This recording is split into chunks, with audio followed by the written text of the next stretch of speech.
Hello viewers, the shear strength of the soil is the resistance to deformation of soil particles upon the action of a shear stress. When soil is loaded, shearing stresses are induced in it. When shearing stresses reach a limiting value, shear deformation takes place, leading to the failure of the soil mass. The failure may be in the form of sinking of a footing or movement of wedge of soil behind a retaining wall, forcing it to move out, or slide in an earth embankment. The shearing resistance can be determined in the laboratory by four methods: direct shear test, triaxial shear test, unconfined compression test, and vane shear test. Depending upon drainage conditions, three types of shear test have been developed: unconsolidated undrained condition, consolidated undrained condition, and consolidated drained condition. In this program, we shall demonstrate the direct shear test as per IS code 2720 part 13. To conduct this test, we need the direct shear apparatus that consists of shear box. It is horizontally divided into two parts having connecting pins, spacing screws, base plate with cross grooves on its top face, loading pad with a steel ball on its top, two pairs of grid plates, one plain and other perforated, porous stones, one pair, metal plates, one pair, container for shear box. Loading system to distribute the load from the yoke over the specimen normal to the shear plane.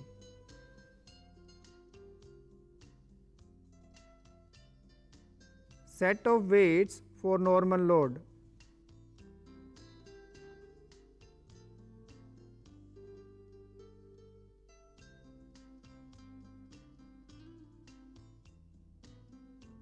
Proving ring with dial gauge accurate 2.01 mm to measure the shear force. Knob for fixing the proving ring. Switch.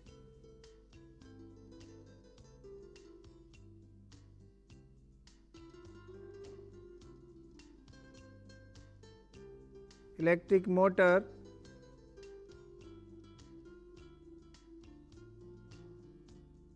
Hand wheel,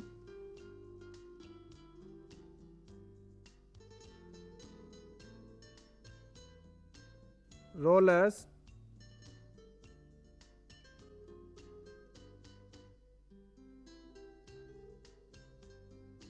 locking pin,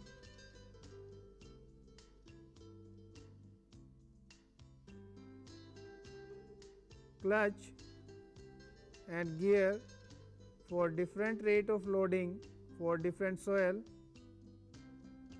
Micrometer dial gauge is 2 number to measure vertical displacement.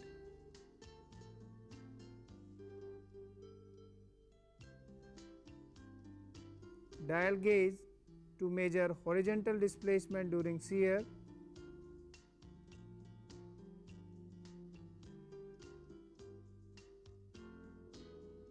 Sample trimmer, sampler,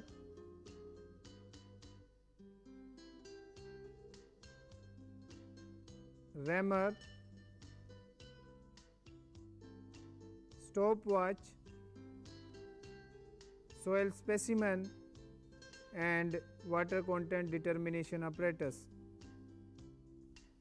In this program, we shall determine the shear strength parameters of the soil under unconsolidated, undrained condition. First of all, take a specimen of soil to be tested from undisturbed sample.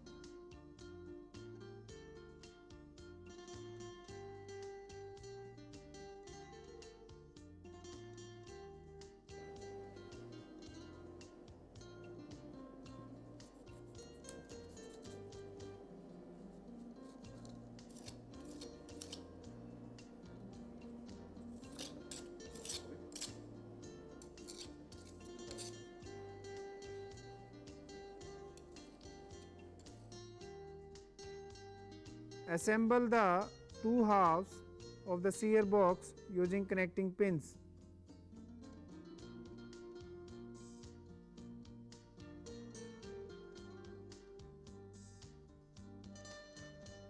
Place the base plate inside the box. Now place metal plate instead of perforated stone, as this test is for undrained condition. Place one grid plate without perforations over the metal plate such that the grids are perpendicular to the direction of shear. Carefully place the soil specimen inside the box so that it rests on the grid plate.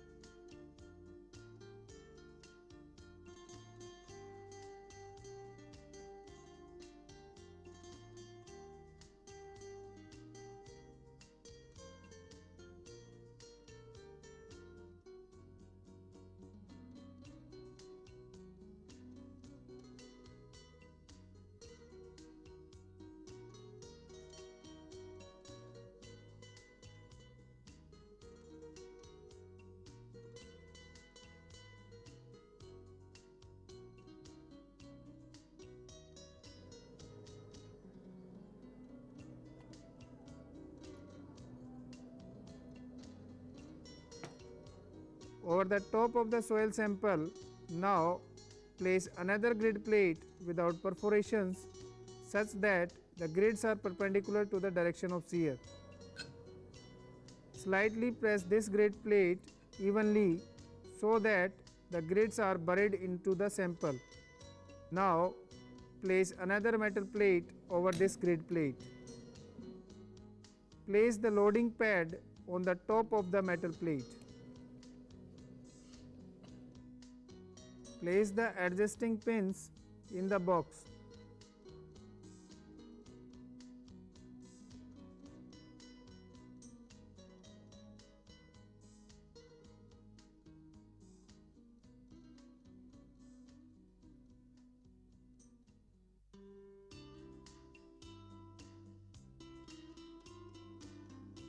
Now place the shear box inside the shear container.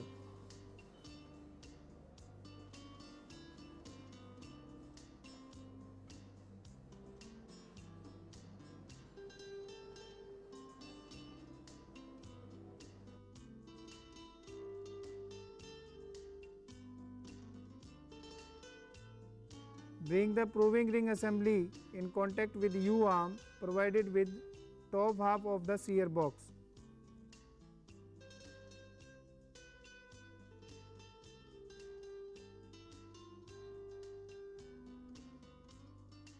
Slight movement of the pointer in the dial gauge is an indication that contact is established.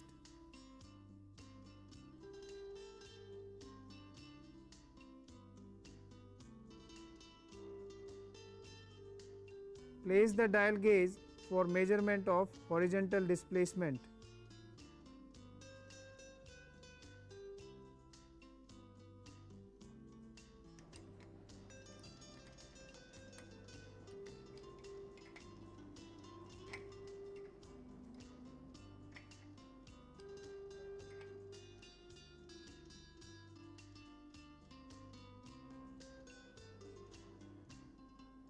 Fix the dial gauge on the loading yoke to measure the vertical displacement.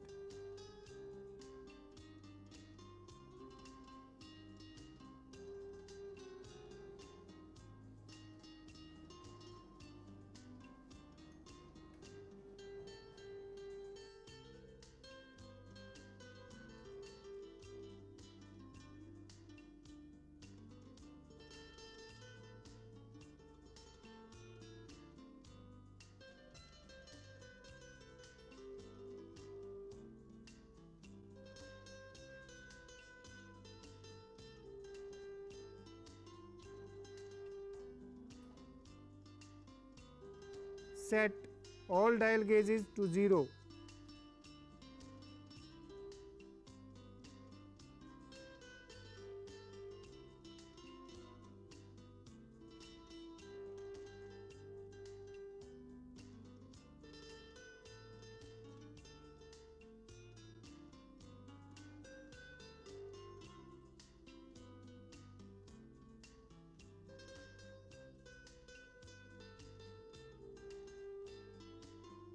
Place a steel ball on the spherical groove provided on the loading pad.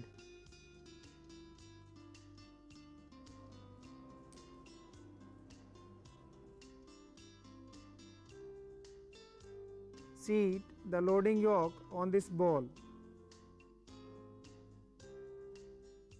Raise the upper half of the shear box through 1 mm by operating the adjustment screws.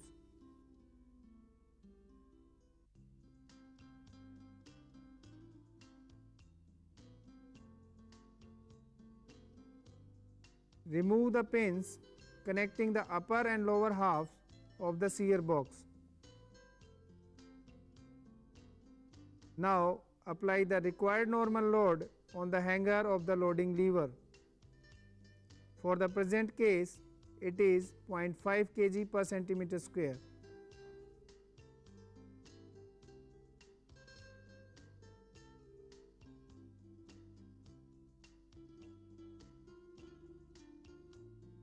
Set the clutch and the gear for applying shear displacement of 1.25 mm per minute to the sample.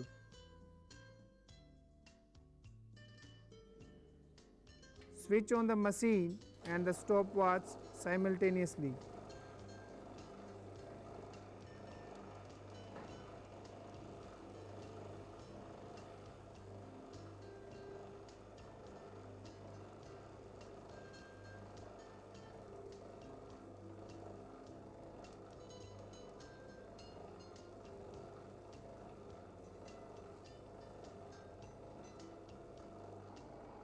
Record the readings on the two displacement dial gauges and the proving ring dial gauge at regular interval of time.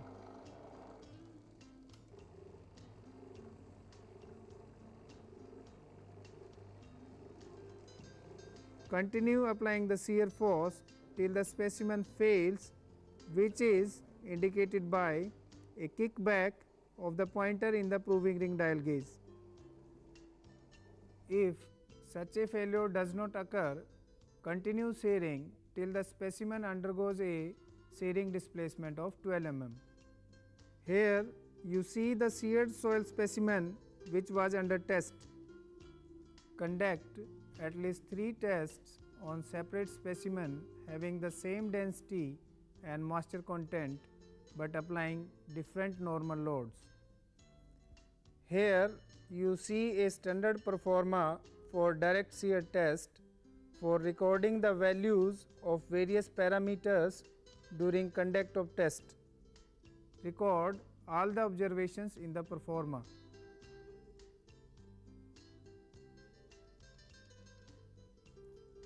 For a normal stress of 0.5 kg per centimeter square, the shear stress at failure is 0.37 kg per centimeter square. Shear stress is equal to shear force divided by area of specimen. At a normal stress of 1 kg per centimeter square, the shear stress at failure is 0.55 kg per centimeter square, and for normal stress of 1.5 kg per centimeter square, The shear stress at failure is 0.77 kg per centimeter square for the present soil. Draw a graph by plotting normal stress as the abscissa and the shearing stress as the ordinates corresponding to failure states. Join the points corresponding to the state of failure by a line. This line gives the Mohr envelope for the soil. Measure the intercept which this line makes with the shearing stress axis. This gives the cohesion C. Measure the angle which the line makes with the horizontal axis. This gives the angle of shearing resistance. For present test, C is equal to 0.14 kg per centimeter square and phi is equal to 23 degree. The value of C and phi will vary with different state of soil.